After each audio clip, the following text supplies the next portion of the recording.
Cine hero Raj Tarun పై ఫిర్యాదు చేసింది లావణ్య అనే యువతి. రిలేషన్షిప్లో ఉన్నానని, తనకు ఇప్పుడు బెదిరింపు కాల్స్ వస్తున్నాయని నార్సింగ్ పోలీస్ స్టేషన్లో కంప్లైంట్ చేసింది. కేసు నమోదు చేసి దర్యాప్తు చేస్తున్నామంటున్న నార్సింగ్ సే హరికృష్ణతో Ajay face to face. Hero Raj Tarun తనను మోసం చేశాడు, తనతో రిలేషన్లో ఉండి ఉన్నపాటున తనను నెగ్లెక్ట్ చేస్తున్నాడు అంటూ లావణ్య అనే ఒక యువతి నార్సింగి పోలీసులను ఆశ్రయించి ఫిర్యాదు చేసింది. అసలు ఈ కంప్లైంట్ సంబంధించి దర్యాప్తు ఏ విధంగా కొనసాగుతుంది అనేది మాట్లాడేందుకు నార్సింగి ఇన్స్పెక్టర్ హరికృష్ణ మనతో పాటు ఉన్నారు. అసలు ఈ లావణ్య, రాజ్ తరుణ్ హీరో వీళ్ళిద్దరి మధ్య రిలేషన్ ఎంతకాలంగా ఉంది, అసలు ఆమె కంప్లైంట్లో బ్రీఫ్ చేసింది ఏంటి? లావణ్య అనే ఉమెన్ మా దగ్గర పిటిషన్ ఇవ్వడం జరిగింది రాజ్ తరుణ్కి అగెనెస్ట్గా. ఆయన వీళ్ళిద్దరు కలిసి ఒక 10 years రిలేషన్లో ఉన్నట్టుగా, ఆ తర్వాత ఈమెను రీసెంట్గా నెగ్లెక్ట్ చేయడము, తర్వాత వేరే అమ్మాయితో ఉంటున్నాడు, అమ్మాయితో సినిమాలు చేస్తున్నాడు, వేరే వేరే సిటీస్కి ఇద్దరు కలిసి ట్రావెల్ చేస్తున్నారు. సో నాకు రాజ్ తరుణ్తో నేను ఉండాలి, నాకు ఆయన కావాలి, అండ్ ఈ అమ్మాయి ఎవరైతే ఉన్నారో ఆ అమ్మాయి కానీ అమ్మాయి ఫ్యామిలీ మెంబర్స్ కానీ ఈమెని లావణ్యని థ్రెటన్ చేస్తున్నారు అన్నట్టుగా ఒక పిటిషన్ ఇచ్చింది.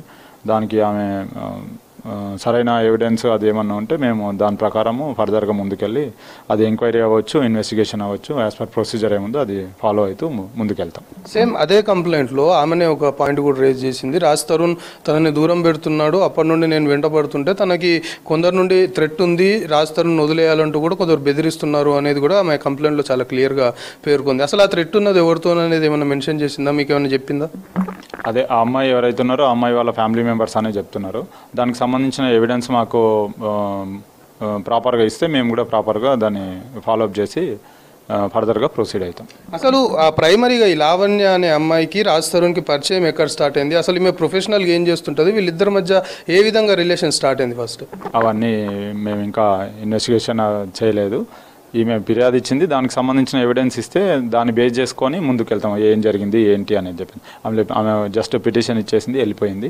ఫర్దర్గా మేము అది ఎంట్రీ పెట్టుకొని ఎంక్వైరీ చేస్తాము. ఆమెను మళ్ళీ పిలిపించడము, స్టేట్మెంట్ రాసుకోవడము, ఏం జరిగింది ఏంటి ఎంక్వైరీ చేయడం చేస్తాం. అది గతంలో ఇదే లావణ్య డ్రగ్స్ సంబంధించిన కేసులో కూడా ఇరుక్కున్నది, దాని తర్వాత జైలుకు పోయింది. 45 days తర్వాత మళ్ళీ బయటకు వచ్చిన పరిస్థితి. ఈ డ్రగ్స్ వ్యవహారంలో కూడా తనని ఉద్దేశపూర్వకంగానే రాజ్ తరుణ్ ఇరికిచ్చాడు అనే కామెంట్స్ కూడా లావణ్య ప్రస్తుతం చేస్తుంది. దానికి సంబంధించి అంటే ఆ కేసులో నిజంగానే ఏమైనా ఇరికిచ్చే ప్రయత్నం ఏమైనా జరిగినట్లు మీరు ప్రైమరీగా ఎస్టాబ్లిష్ చేసుకున్నారు? దాంట్లో NDPS కేసులో ఆమె రిజిస్టర్ అవ్వడము, ఇక్కడ నుంచి రిమాండ్ చేయడం వాస్తవమే. దాంట్లో as per procedure remand report ఎవరికి సబ్మిట్ చేయాలి ఏంటనేది అది ఇన్వెస్టిగేషన్ భాగంగా మేము అది కోర్టుకు సమర్పించాల్సి ఉంటుంది. కోర్టుకు సమర్పించాం రిమాండ్ రిపోర్టు. అది ఫర్దర్ ప్రాసెస్ కోర్టులో ఉంటుంది, అది జరుగుతుంది. ఇప్పుడు రాజ్ తరుణ్ కూడా ఆ రిలేషన్ మెయింటైన్ చేయడం వాస్తవమే. కొన్ని ట్రిప్స్కి కూడా బయటికి వెళ్ళాము, కలిసి ఉన్నాము, ఒకే ఇంట్లో ఉన్నాము. కానీ ఈమె డ్రగ్స్ తీసుకోవడము, ఆ డ్రగ్స్ తీసుకోవద్దు అని నేను పదే చెప్తున్న కారణంగానే నన్ను ఏదైతే ఈ విధంగా నా పేరుని కావచ్చు, నాకున్న ఇమేజ్ని డ్యామేజ్ చేసే ప్రయత్నం లావణ్య చేస్తుందని కామెంట్ చేస్తున్నాడు. అంటే ఈమె ఏం చెప్తున్నది దానికి సంబంధించి? అంటే కేవలం ఆమెని డ్రగ్స్ తీసుకోవద్దు, మంచిగా ఉండు అని రాజ్ తరుణ్ నేను చెప్తే ఆమె వినట్లేదు అనేది ఆయన అంటున్నాడు. కానీ ఈమె మాత్రం ఇమేజ్ డ్యామేజ్ చేసే ప్రయత్నం చేస్తుందనే కామెంట్స్ కూడా కేసు సంబంధించి తెరపైకి వస్తున్నాయి.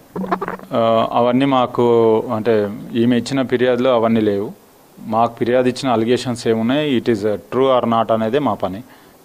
వాళ్ళిద్దరి మధ్యలో రిలేషన్ ఏముంది, ఆయనకి ఎవరికి మధ్యలో రిలేషన్ ఉంది అనేది మాకు ఇచ్చిన ఫిర్యాదుకు అంత కరెక్ట్ కాదేమో అనిపించింది. యాజ్ పర్ ప్రొసీజర్ ఏముందో ఆమె ఎవిడెన్స్ ఇస్తే దాన్ని బట్టి ఫర్దర్గా ప్రొసీడ్ అవుతుంది. ఇప్పటికే రాజ్ తరుణ్ని నార్సింగి పోలీసులు విచారణకు హాజరు కావాలని పిలిచారు అనే ఒక కామెంట్స్, అలాంటి వాదనలు కూడా తెరపైకి వస్తున్నాయి. నిజంగానే మీరు ఈమె కంప్లైంట్ రేజ్ చేసిన తర్వాత రాజ్ తరుణ్తో మీరు మాట్లాడారా? రాజ్ తరుణ్ని విచారణకు హాజరు కావాలని మీరు ఏమైనా చెప్పారా పోలీసుల నుండి?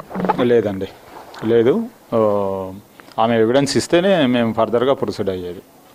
ఆమె పిటిషన్ ఇచ్చింది, మేము ఎవిడెన్స్ కలెక్ట్ చేయాల్సింది. ఆమె ఎవిడెన్స్ ఇస్తే ఆ ఎవిడెన్స్ని బేస్ చేసుకొని ఫర్దర్గా ప్రొసీడ్ అయ్యింది. ఇప్పుడు ఇన్ కేసు రాజ్ తరుణ్ కూడా ఆమె మీద చాలా ఎలిగేషన్ చేస్తున్నాడు, తాను కూడా కేసు పెడతాను, లీగల్గా వెళ్తాను అనే ఆలోచనలో కూడా ఉన్నాడు తెలుస్తుంది. ఒకవేళ రాజ్ తరుణ్ కూడా కంప్లైంట్ రైజ్ చేస్తే రెండింటి బేస్ చేసుకొని ఇన్వెస్టిగేషన్ చేస్తారా? Everyone has right to give complaint.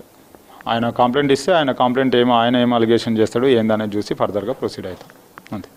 ఇది మొత్తానికి ఆ కేసు సంబంధించి ఆ కంప్లైంట్ అయితే రేజ్ అయింది. లావణ్య అనే యువతి నుండి కంప్లైంట్ రిసీవ్ చేసుకున్నాము, దానికి సంబంధించి ఎవిడెన్స్ కలెక్ట్ చేస్తున్నాము. ఎవిడెన్స్ కలెక్ట్ చేస్తున్న తర్వాత ఆ కేసు సంబంధించిన ఆ పరిణామాలు అనుకోవచ్చు, లేకపోతే అవసరమైతే రాజ్ తరుణ్ని పిలవాలన్నా విచారణకి లేదా అనేది ఆ ఎవిడెన్స్ ఆఫ్ కలెక్షన్ పూర్తయిన తర్వాత ఒక క్లారిటీ వస్తుంది అనేది నార్సింగి పోలీసులు చెప్తున్నారు.